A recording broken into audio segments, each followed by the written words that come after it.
Hey, brothers and sisters, I want to encourage you today about perseverance and yet doing that while remaining hidden. David, who was anointed to be king, was going to walk in his kingship. It was already said and done, in a sense, it being prophesied over him from the power of the Most High.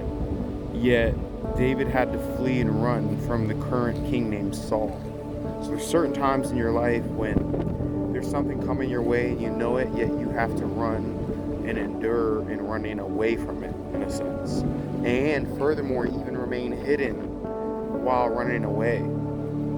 So I just want to encourage you in your season about, even if it looks like the thing that you were expecting or hoping looks like it's getting further away, you have to remain faithful in your pursuit. And I encourage you to remain faithful by being hidden in the Lord.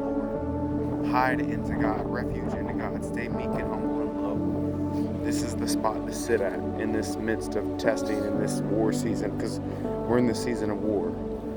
Ecclesiastes talks about such things. There's a season for war and a season for peace. This is wartime. And by far the greatest part of the war and a war is the spiritual side.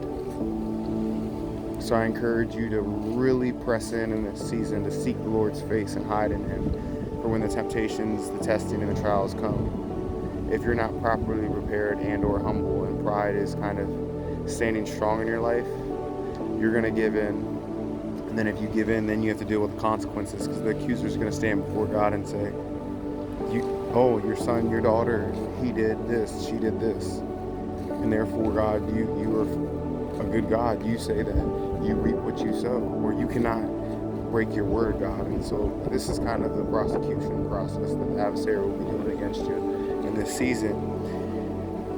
If you give in to temptation, if you transgress, yes, the Father is holy and good, and He is able to blot out your transgressions like a thick cloud, like a heavy mist.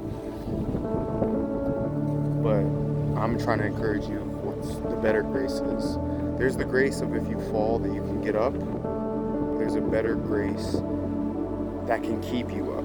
And that's the grace that many times we don't get taught about and we don't learn. We only know grace and mercy that, I fell and God's hand is out there to reach out and pick me back up. Yeah, that's absolutely true. God is faithful and true in order to do such things, right? But there's a better, deeper, more mature grace.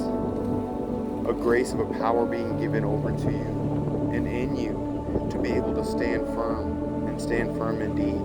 That type of power.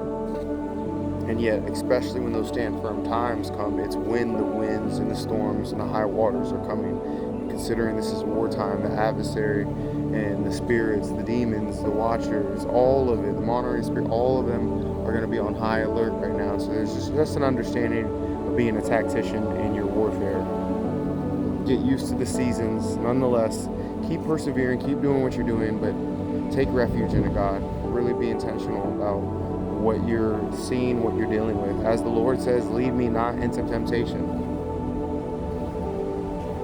So you're going to need to counter some of these things. You can't just keep basking with these temptations, not acknowledging them, allowing them to stimulate, allowing them to grow, because then eventually you're going to get fatigued, and because you made provision for the flesh, provision for sin, you eventually gave in on the moment of weakness.